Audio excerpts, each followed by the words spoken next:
So finally, in the third section regarding peptic ulcer disease, we'll be studying about the different complications and the treatment of these complications. So endoscopic ulcers are usually defined as a mucosal defect which is more than 5 millimeter.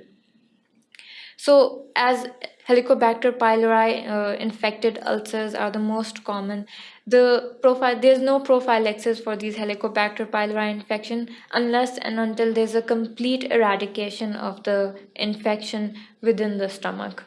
So, other than that, the most prophylaxis needed for the type of ulcers are the NSAID-induced ulcers.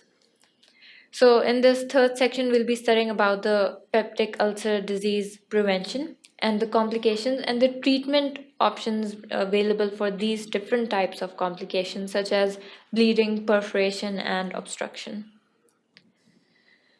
So like I've said that the prophylaxis is needed for NSAIDs ulcers the most. So the risk factors for NSAID ulcers are, for example, the history of complicated ulcers, if the risk ratio is around 13.5, and then the use of multiple type of NSAIDs in combination with aspirin and COX-2 inhibitors, the risk ratio is around 9. And then the use of high doses of NSAIDs, for example, patients with rheumatoid arthritis and different diseases, they are supposed to take high doses of NSAIDs, so they are more prone to having NSAID type of ulcers. The risk ratio is around 7. And then using those NSAIDs with a combination of any anticoagulant can also cause ulcers, such as the risk ratio is around 6.4. And then if patient presents with a history of uncomplicated ulcer and if the age of the patient is around 70 years or more, the risk ratio is around 5.6, and a patient presenting with NSAIDs ulcer and also Helicobacter pylori infection, the risk ratio is around 3.5, and the use of steroids or glucocorticoids with NSAID ulcers, it is around 2.2.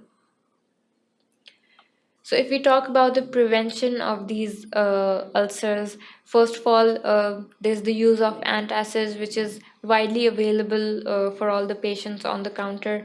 It is usually used to relieve the patient with any symptoms such as dyspepsia and to prevent these ulcers. Antacids such as magnesium, milk of magnesia is widely used and present in mostly every home around the world. And then secondly, the use of histamine 2 receptor antagonist. They are given as a dose which is twice the standard daily dose of the H2RAs, which reduces the risk of these endoscopic and SID-induced ulcers. And then the use of misoprostol, as we've mentioned before, that misoprostol is usually used for the prophylaxis of these peptic ulcer disease. So this misoprostol is usually superior to the histamine receptor antagonist in preventing the NSAID-induced endoscopic gastric ulcers.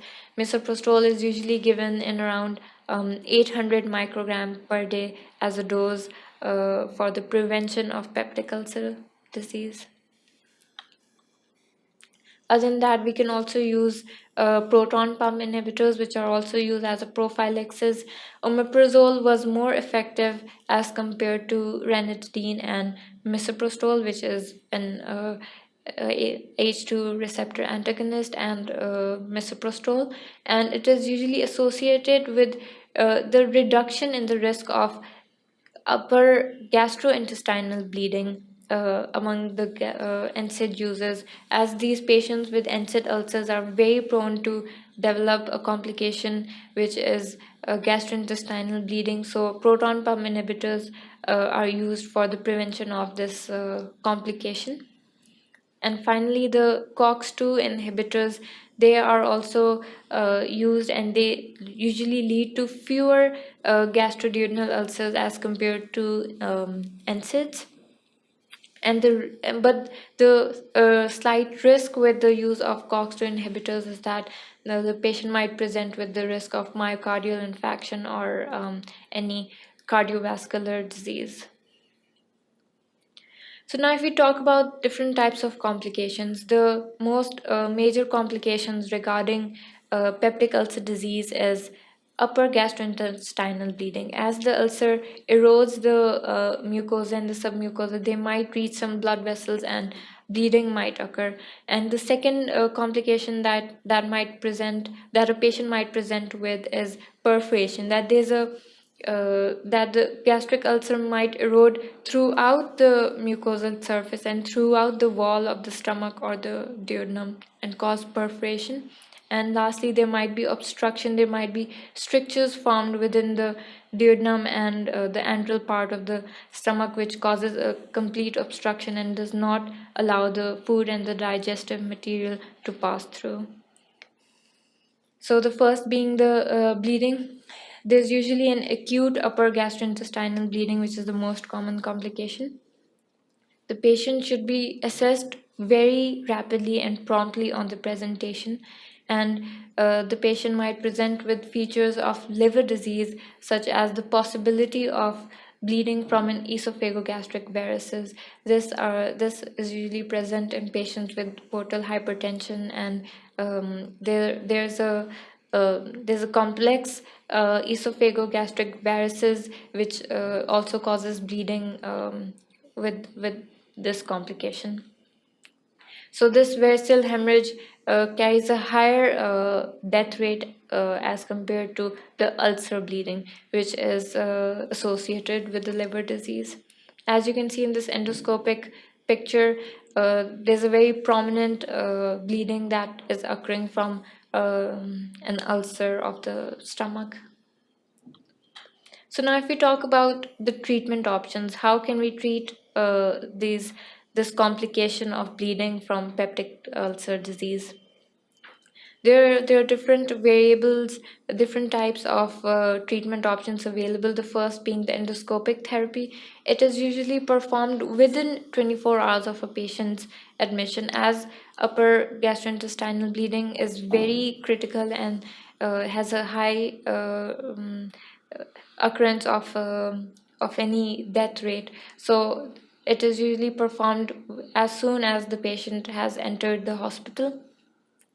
So an early endoscopy usually allows an early hospital discharge. So as soon as the as soon as endoscopy is done, as soon as this GI bleeding is being diagnosed, so the patient usually is being discharged very sooner.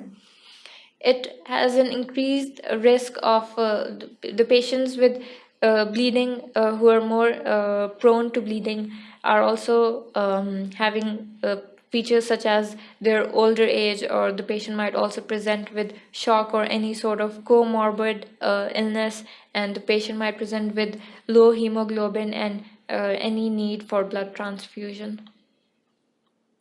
So the second type of method that can be offered to patients with the complication of bleeding is the injection method. So an injection of epinephrine, diluted epinephrine, is usually injected at the part of the bleeding part of the ulcer, and it usually works as a volume tamponade and a local vasoconstriction. So this injection induced and is put around the ulcer of the bleeding ulcer, and it usually causes the vasoconstriction of these blood vessels, and thus the bleeding might be stopped. So if we talk about the third type of treatment option available for bleeding is the thermal method. It usually consists of a contact and a non-contact method. Contact thermal probes are the heater probes which allows vasoconstriction and causes the stoppage of the bleeding from the blood vessel. And the non-contact method is the use of an argon plasma coagulation, which causes a stoppage of bleeding within the blood vessel. The fourth being the mechanical methods that can be offered to these patients. There's an endoscopic application of a hemoclip. It's a clip-like structure that is added to the part of the blood vessel that is bleeding, and it is usually treated for those ulcers that are posterior duodenal ulcers in the duodenum. And finally, the combination methods. So there's a combination of any of the previous methods that we've used, such as the injection or the thermal or the mechanical methods. Pre-injection with diluted epinephrine, we can use the injection method, and which allows accurate thermal coagulation. And then the use of the thermal method as a combination can also reduce the risk of bleeding with the patients with peptic ulcer disease. Other than that, we can also provide the patients with the medications such as anti-secretory therapy, as pepsin activity and platelet aggregation is a pH dependent factor. So the gastric pH more than 6 is usually critical for the clot stability and hemostasis. So as gastrin, if the stomach has the gastric production and if the pH of this acid is usually more than 6, so what happens is that it does not allow the clot formation or the hemostasis or the stoppage of the blood vessels. So it's very necessary to reduce this gastric acid production and reduce the gastric secretion. So this is only achieved by the treatment which is anti-secretory therapy. So patients with active bleeding usually benefits with proton pump inhibitors or H2 receptor antagonist, as they also decreases the acid secretion.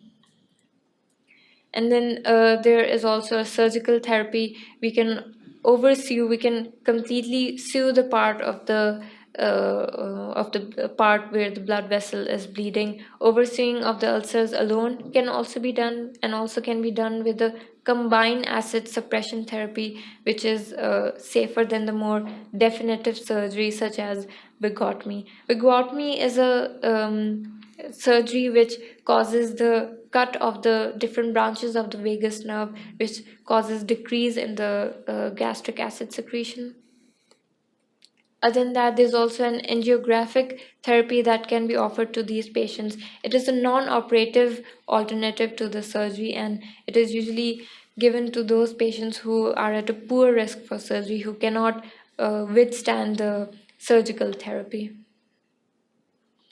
So now if we talk about the second type of complication, which is very common these days, is the perforation. As I've told you before, that perforation usually occurs in gastric ulcers and duodenal ulcers is when the ulcer keeps involving the different layers of the stomach, and it completely erodes through the wall of the stomach or the duodenum, and thus a perforation could occur. So there are different types of methods that a perforation can be treated with. First of all, the medical therapy. So as perforation is a very high risk complication, the patients are usually resuscitated immediately as soon as they reach the hospital, and they're resuscitated with the replacement of fluids and electrolytes. In these patients, the pain should be relieved with the help of opiates, which are also given through IV or orally. And then these patients are very prone to the production with the risk of infection. So these patients are given IV broad spectrum antibiotics. So the treatment of perforation medically is preferred. Is not really preferred for older patients because of the following reasons, such as older patients, the perforation time and the sealing time of these perforations are very high, so the patients are at a more risk of increased risk of perforation. Other than that, the older patients, they're also at a risk of sepsis and organ dysfunction, and these patients, they cannot withstand these advanced complications. And other than that, the surgery outcome is a lot better as compared to the medical therapy. So if we talk about the surgical therapy, it is usually recommended to treat a patient with ulcer perforation. So there's always a choice between treating the perforation with a more laparoscopic approach or with a complete open repair. So the laparoscopic repair is usually preferred because it is usually quicker to perform and it leads to less post-operative pain, and the patient can stay at the hospital at a very shorter time and can be discharged easily. So this is a picture of a gastric ulcer that has caused perforation and has caused bleeding. And this perforation then ultimately results to peritonitis. And as we can see in this endoscopic picture, there's a complete hole which erodes the stomach wall completely, and this is a perforation. And finally, the last complication that usually occurs with peptic ulcer disease is the obstruction. So the treatment options available for obstruction is the medical therapy. It is usually that the patient is resuscitated with the help of normal saline or potassium replacement, and the patient are given proton pump inhibitors through IV, which reduces the gastric acid secretion. And then there's an endoscopic therapy that can be given, that can be offered to these patients. The endoscopic balloon dilation and the performed fluoroscopic guidance, which causes, with the help of a fluoroscope and with the fluorescent dye, the surgeons or the physicians, they can treat the obstruction of the peptic ulcer disease or the stomach more endoscopically. And finally, the surgical therapy, which is the truncal vagotomy or the entrectomy, and usually 30% of the patients with obstruction, they require surgery. So vagotomy is, like I've mentioned before, it is the vagus nerve, the branches of the vagus nerve is cut, which causes a decrease in the gastric acid secretion. And entrectomy is the resection of the part of the stomach, which is the antrum, in the part where the obstruction occurs. So in this lecture, we've studied about peptic ulcer disease, we've studied about the different causes of peptic ulcer disease, the epidemiology, and then we've studied about refractory type of ulcers and stress-related ulcers. And then we've studied about how a patient usually presents with, and what are the different uh, types of investigations that a patient can be offered with, and the different types of treatment modalities. And then we've studied about the prophylaxis. How can we prevent a peptic ulcer disease to develop, and the complications that are associated with peptic ulcer disease, and how are we going to treat the complications regarding peptic ulcer disease. That's all from this lecture. Thank you for watching sqadia.com.